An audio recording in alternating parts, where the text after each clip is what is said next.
Hi guys, and welcome to another episode of Design and a Half.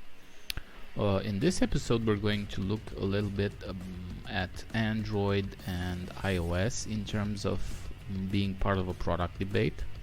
Especially what I'm wanted to look at is the fact that there are particular applications out there that function specifically better or worse on Android or iOS depending on the platform that they are being developed for.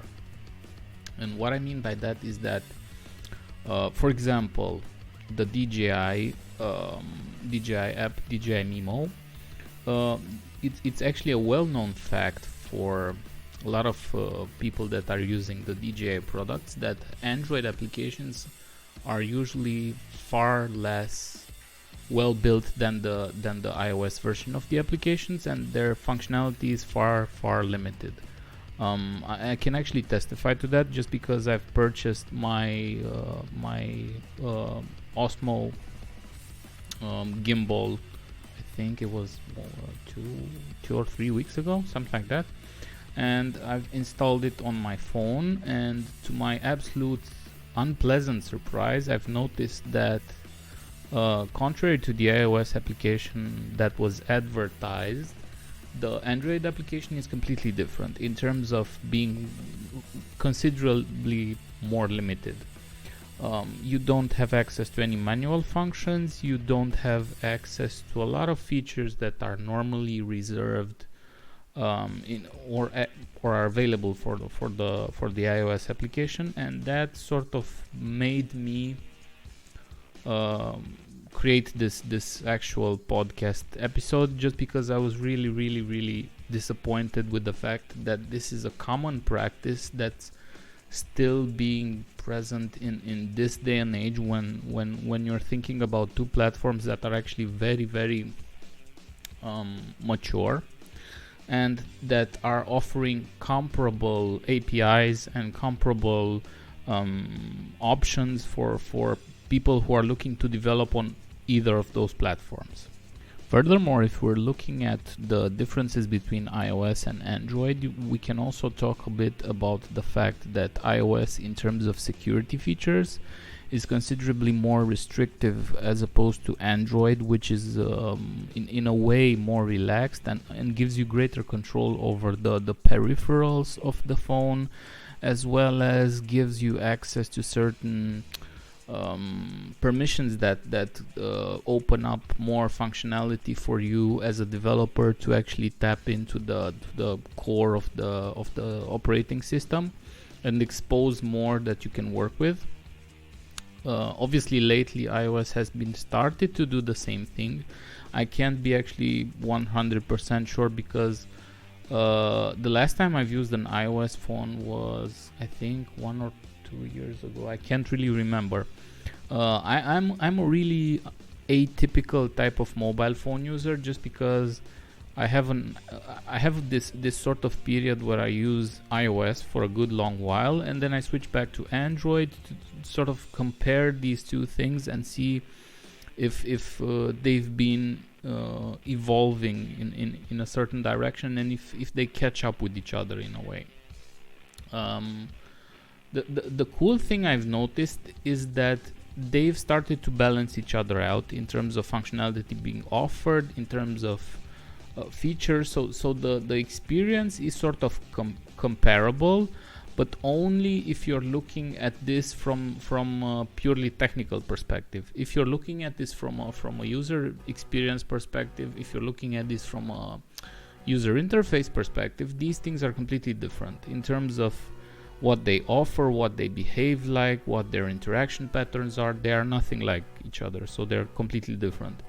Odd case being that I, for one, am a huge fan of using Xiaomi phones, just because I feel like their take on the whole Android UI thing is so similar to the iOS one, and it's probably this is the main reason for which I'm a huge fan of their interface, because their flavor of Android, contrary to most people that prefer the stock Android, I prefer this one just because it's more similar to the iOS interface in terms of how it looks, how it behaves, how it interacts. What I like a lot about it is the fact that it does not hide a lot of the applications behind that, I don't know, app drawer, if you will, and that's something which is specific only for the iPhone. It's something which I really enjoyed using while I had my iPhone, and I really enjoy it on my Android as well. And that's why I actually like to keep this MIUI operating system. However, the problems that I have with it are sort of related to the fact that their implementation is less than perfect, and I've noticed that lately MIUI has been degrading in terms of quality. Plus, they've started to add a lot of bloatware, even in the international versions of the ROM. And additionally, I feel like from my point of view, there's a trust issue with the company itself being run by the Chinese government, and I don't feel like I would like to expose my personal data as well as to Google and Xiaomi and the Chinese government. It's just something which I'm not comfortable with, to be honest. Reason being why I'm probably going to have to switch over to iOS either this year or the coming year. However, I'm a little bit concerned about what's going on with Apple right now in terms of them doing the whole switch for on the laptop platforms, doing the switches on those processors. Additionally, I think it's going to create a little bit of a problem for them in terms of demand and supply for the whole chain, if you will, and I think it might be affecting the mobile phone part as well, in the sense that I think that the shipment quality of the products that are going to be made is going to degrade, just because there's going to be this rush to actually meet the demand that's going to appear right around when the announcement is going to be made that the new iPhone is coming out. However, this is something which I always deal with. This is a dilemma that for me I'll never be able to solve, and it's a dilemma that basically revolves around the fact that you can either buy the latest phone or latest gadget or latest tech and be an early adopter, and that's sort of not a position I'm really comfortable with, because I've had super bad experiences in the past with being an early adopter for a lot of technology. I do have to admit I'm a huge technology fan, and I consume it in all sorts of forms, be it applications, be it gadgets, whatever it is. And I've noticed that usually the first versions are the ones which have the biggest issues. Now, obviously, in this specific case, we're talking about an iPhone which has been around for quite some time now, and that much is clear. However, let's look at the fact that there have been some issues with supply and demand for the current iPhone, for the iPhone 11, which leads me to believe there might be some issues with the iPhone 12 as well. Largely due to the fact that this supply and demand issue was caused right around when the COVID crisis struck. So this COVID crisis might be affecting, from what I think, the quality of the shipped products, because if you're in a rush to produce lots and lots of phones because you have a high supply and a high demand and a low supply, you're going to probably rush through quality assurance, and that means that some products will end up being pretty crap, which is why I have this huge dilemma between buying this iPhone 12 or just getting an iPhone 11 and like skipping this iteration of the iPhone. However, I'm probably going to still wait around until they announce this new iPhone version, so that I can at least know what the new features are going to be that they are going to put on it, especially hardware wise, because software wise there's probably going to be some small improvements, which is what Apple has been going with lately.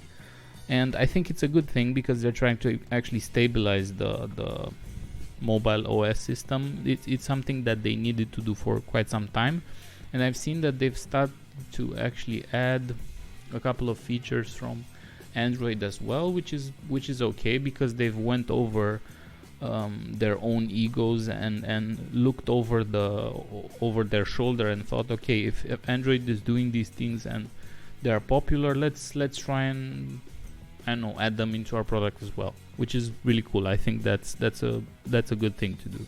However, getting back to the discussion at hand, which is sort of about the difference in quality in these two sort of platforms, influenced in applications for both of them.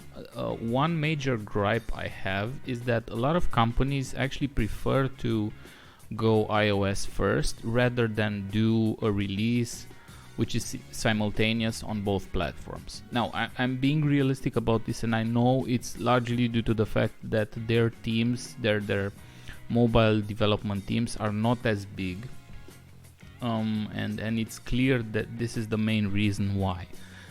They cannot basically support a simultaneous release of those two platforms. But what I'm seeing is that there's, at least lately, there's a lot of companies that just prefer going iOS first, because the whole release, the approval, the whole process of actually getting the application out the door is far less lacking in friction if you compare it to the Android one. For example, in the Android version of the applications, you have a lot of issues with it's not necessarily issues, but the whole process feels more complicated if you compare it to the iOS one.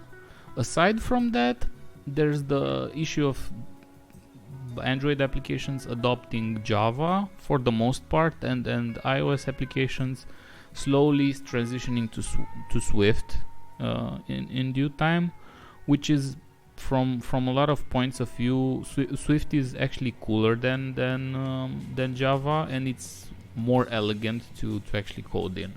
Plus, it's becoming more and more popular for a lot of developers, so it's obviously a huge attraction point for a lot of people.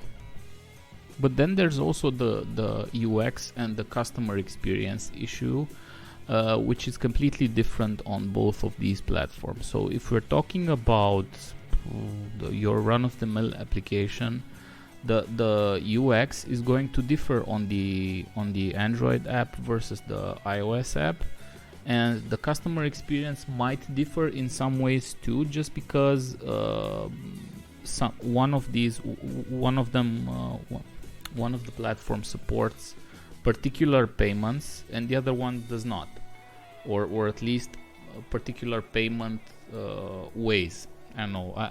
I can't really be sure of this, because the last time I've actually done or was involved in mobile development was, I think, 2016 or 17. So it's been some time since then. I can't put my money on the answer. I think some stuff has definitely changed since then. I'm pretty sure about it. But what I can tell you is that when we were doing the application that we were working on back when I was still working in a mobile development team, the problem was that the Android application was in a sense more complex, if you will, and had access to more features than the iOS version was. However, in terms of overall look and feel, of overall experience, the iOS one was far superior. I mean, it was cleaner, it was simpler to interact, the solutions were sort of more elegant, and the fact that you were forced to make certain decisions and you had some certain limitations in terms of development also limited you in terms of design choices. But this also gave you some really creative opportunities to solve problems on that specific platform, which was really, really cool. At least what I experienced. The one thing that actually bugs me about this whole iOS versus Android thing is the fact that in terms of availability and popularity, both platforms are pretty much the same. Android is quite popular in a lot of countries, especially in the EU, especially in Asia, if you're thinking about it. And iOS is very prevalent in the West and in the US, which is obvious because you have a different living standard. You have different actually contracts with mobile carriers, because that's one of the biggest successes of Apple, if you will, in terms of mobile experience and mobile sales, just because they had some really cool deals with the mobile carriers in the US, like Verizon and T1, if I am not mistaken. That's the main reason why they're so popular there, not necessarily because they are so cheap, because if you think about it, all of those phones are pretty friggin' expensive. Like they're super expensive. However, they are being subsidized by the mobile carriers pretty hefty. So it means that if you're buying a new contract, you might be getting a new iPhone for about half the price. Whereas here in Europe, things are not exactly like that. Like here, you have to pay a pretty hefty sum to get a new contract, and usually, especially in my country, and usually in addition to that hefty sum, you also have to pay quite a lot for the phone itself, which means that you end up paying quite often more on the actual phone than you would if you would have bought it just outright. So a lot of people buy phones without the contracts and just get the contract separately because it's actually cheaper in the long run, and they spend less money. That's sort of like another issue that bugs me about these two platforms, is the fact that the price is in iOS's case pretty high, and it's not necessarily fair, because I don't see that much value in being added into the platform if you're comparing it to Android, so as to warrant that huge price difference. I don't think it's there, to be honest. And additionally to that, one major thing that really pisses me off about iOS is the security features. Now, I do have to agree that to some extent they probably did this just because of all of the issues they previously had with the iCloud breach and the whole other scandals, and that sort of makes sense. However, the features, how they are designed in terms of security, they're extremely frustrating to use. Like, I had to set up my wife's iPhone, and I had just upgraded it to the latest version. I think she has a iPhone 6s, something like, or had an iPhone 6s, and I just finished upgrading it to the latest version, and I was just asked if I can add some two security questions, and I never remembered having added them in the first place, and which was really confusing to me, because I didn't understand, wait, did I put those questions, because I don't remember having put them in the first place. And then I just noticed, no, this is actually a flow that they launch you in whenever you upgrade your phone to the newest version, so that you can actually secure your account with two additional security questions that, to be honest, were really odd, but whatever. But however, the way the whole thing looked was like as if I've done the securing in the first place, and now I'm just being asked those questions, and I was very confused about it, because I've never had set up those questions in the first place. So from my perspective, that security feature was not necessarily well implemented, and it was very confusing to see it in the first place, or at least not being able to have a say in actually setting this up after doing the initial fast setup of the phone. Because in a lot of cases, a lot of people, what they end up doing is like they go through the whole upgrade process. They set up their phones, and whatever they want to do after the upgrade is just basically use the phone. And if they decide further on they want to secure their phone better or with more features, they'll do it. But don't actually try and force them to do it in the very beginning of the upgrade process or at the end of the upgrade process, because it's really frustrating. It's really frustrating because, for example, say someone stole my phone and I'm getting a new iPhone. I just take it out of the box and I take it out and I start to set it up, and after it actually takes you 15 or 20 minutes to be able to finish your whole setup process, including I think those security features, to be able to actually use the phone, which is frustrating. Because the very first thing you need to do after someone stole your phone or you just got a new one is to actually call people and give them your number or whatever. Just let people know that you potentially changed your number, which means that you're going to be pressed for time, or you're going to be in a hurry to actually finish this as fast as possible, which is really, really frustrating to see someone putting some additional hurdles into that process. I don't enjoy it, and I think a lot of the things that Apple does in terms of security are questionable at the very least. I remember a couple of months ago, or actually one year ago. I'm not really sure. I know one of my older accounts, my Apple accounts, was broken into by someone, and they had used some